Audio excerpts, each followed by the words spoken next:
নমস্কাৰ সকলোকে আমাৰ অন্য এটা ভিডিঅ'লৈ স্বাগতম জনালোঁ। আপোনালোকে চাই আছে কম্পিটিটিভ এক্সাম 2.3। বন্ধুসকল, আজি আকৌ 6 নম্বৰ মডেল কুৱেশ্যন পেপাৰ লৈ আহিছোঁ। যিসকলে আগৰ ভিডিঅ'কেইটা চোৱা নাই সেইসকলে প্লেলিষ্টত ক্লিক কৰি ভিডিঅ'কেইটা চাই ল'ব। বন্ধুসকল, আজিৰ মডেল পেপাৰখনত মাত্ৰ 15টা কুৱেশ্যন লৈ আহিছোঁ আৰু ইয়াৰ 5 মাৰ্ক ৰাখিছোঁ মাত্ৰ 12। গতিকে কোনে কিমান পালা সকলোৱে লাষ্টত কমেণ্ট কৰি জনাবা।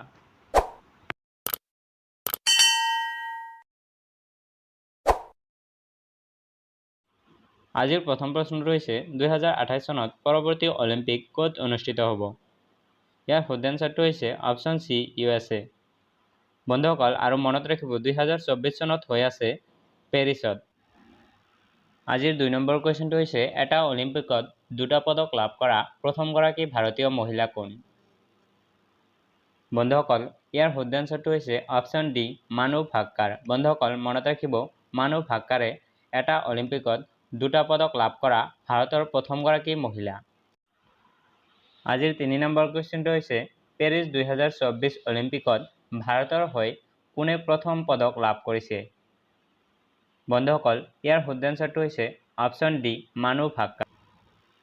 আজিৰ 4 নম্বৰ কুৱেশ্যনটো হৈছে দ্য মেক ইন ইণ্ডিয়া কাৰ্যসূচী কেতিয়া আৰম্ভ কৰা হৈছিল? ইয়াৰ শুদ্ধ এনচাৰটো হৈছে অপশ্যন বি 2014 চনত।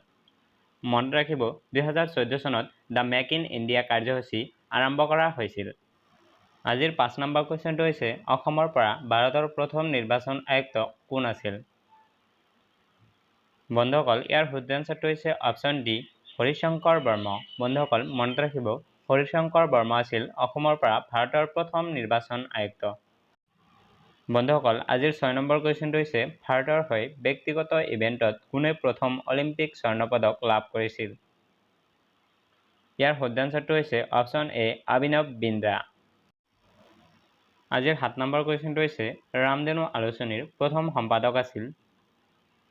ইয়াৰ শুদ্ধ এনচাৰটো হৈছে অপশ্যন এ বীৰেন্দ্ৰ কুমাৰ ভট্টাচাৰ্য। বন্ধুসকল, মনত ৰাখিব ৰামধেনুৰ আলোচনীৰ প্ৰথম সম্পাদক আছিল বীৰেন্দ্ৰ কুমাৰ ভট্টাচাৰ্য। আজিৰ 8 নম্বৰ কুৱেশ্যনটো হৈছে থমাছ কাপ কোনটো খেলৰ সৈতে সম্পৰ্কিত? বন্ধুসকল, ইয়াৰ শুদ্ধ এনচাৰটো হৈছে অপশ্যন চি বেডমিণ্টন।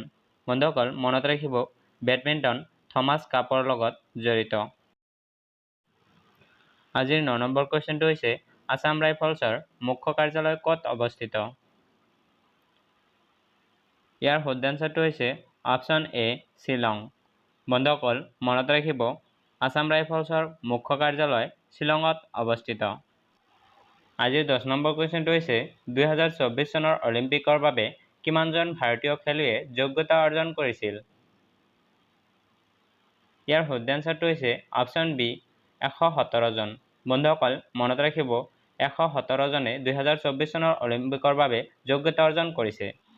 আজিৰ 11 নম্বৰ কুৱেশ্যনটো হৈছে বিশ্বৰ কোনখন ৰাষ্ট্ৰই 5G মোবাইল নেটৱৰ্ক প্ৰথমে আৰম্ভ কৰিছিল?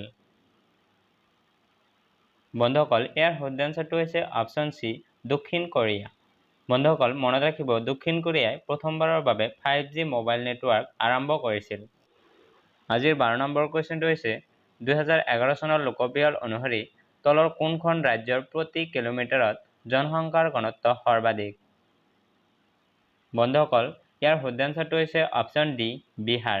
বন্ধুসকল, মনত ৰাখিব বিহাৰত প্ৰতি বৰ্গ কিলোমিটাৰৰ জনসংখ্যাৰ ঘনত্ব সৰ্বাধিক। আজিৰ 13 নম্বৰ কুৱেশ্যনটো হৈছে 2011 বৰ্ষৰ অসমৰ মহিলাৰ শিক্ষিতৰ হাৰ কিমান?